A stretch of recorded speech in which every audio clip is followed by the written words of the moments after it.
ஆவி, இதை பற்றி தான் நாங்கள் பேசிக்கிட்டு இருக்கிறோம். புரிஞ்சுங்களா? அந்த பரிசுத்த ஆவி வல்லமையை, அவருடைய ஃபோட்டோவை மற்றும் எல்லாத்தையும் நம்ம விக்கிரமாக மாற்றினா அது விக்கிரம் தான். விக்கிரம் எந்த விதத்தில் வந்தாலும் அது விக்கிரம் தான். சத்தியத்துக்கு மாறாக இருந்தால் அது அசத்தியம். அந்த அசத்தியத்தை நீங்கள் ஏற்றுக்கொண்டா, சத்தியத்தின் மேல் உள்ள அன்பை விட்டு விட்டீங்கன்னா கடவுள் உங்களை தப்புக்கு விட்டுருவார். அப்படியே போங்க, அழிஞ்சு போங்கன்னு சொல்லி கடவுள் விட்டுருவார். ஏன்னா நீங்கள் அவரை தேடலை, அவர் அறிவதே நித்தியம் சொன்னால் நீங்கள் அறிய விருப்பப்படலை, குமாரனை அறிய விருப்பப்படலை. குமாரனை அறியலைன்னா நீங்கள் தவறாக குமாரனை அறிஞ்சிக்கிட்டீங்கன்னா இப்போ இயேசு கிறிஸ்து வந்து உங்களை என்ன சொல்லுவார்?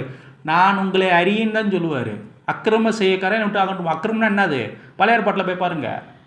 அக்கிரமம் என்றால் விக்கிர ஆராதனை. புரிஞ்சுங்களா? பெரிய அக்கிரமத்தை செய்தார்களே கண்ணுக்குட்டியை வணங்கும் போது, அதே தான். ஓகேங்களா? இது ஒரு ஷார்ட்டாக நான் உங்களுக்கு இதை நான் முடிச்சுட்டேன்.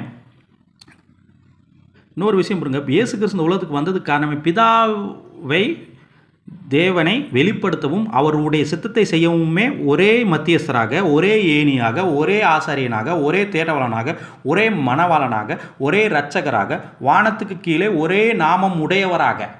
வானத்துக்கு இன்னொரு நாமம் இருக்குன்னு நீங்கள் சொல்லிக்கிட்டு இருக்கிறீங்க. இன்னொரு மத்தியஸ்தர் இருக்காருன்னு சொல்லிக்கிட்டு இருக்கீங்க. அவர் உங்களுக்காண்டி ஜெபம் பண்ணுறாருன்னு சொல்லிக்கிட்டு இருக்கிறீங்க. அப்படி ஒருத்தர் ஜெபம் பண்ணால் அதுவும் இயேசு கிறிஸ்துவாக தான் இருக்கணும். புரிஞ்சு வச்சுக்கோங்க.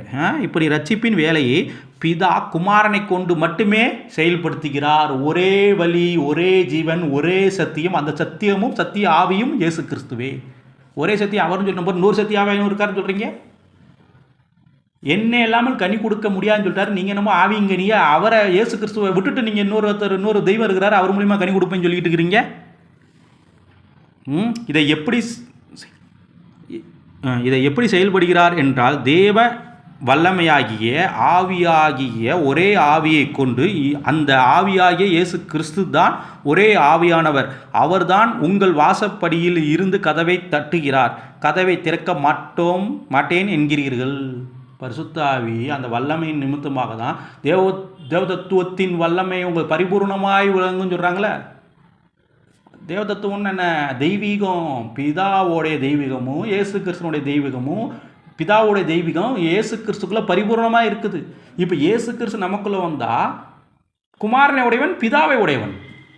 பிதா என்னிலும் நான் உங்களிலும் இருப்பதே அந்நாளில் அறிவீர்கள். யோவான் 14 தெளிவாக சொல்லப்பட்டிருக்குது. புரிஞ்சுங்களா? இதெல்லாம் விட்டுவிட்டு நீங்கள் என்ன செய்கிறீங்க?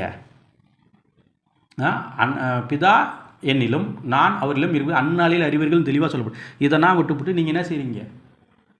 தவறாக எண்ணம் கொள்ளுகிறீர்கள். அப்போ முதலாந்தோட சுருக்கம் என்னென்னா, ஒருத்தர் தான். அந்த ஒருத்தருக்கு தான் வசனம் என்ன சொல்லுது?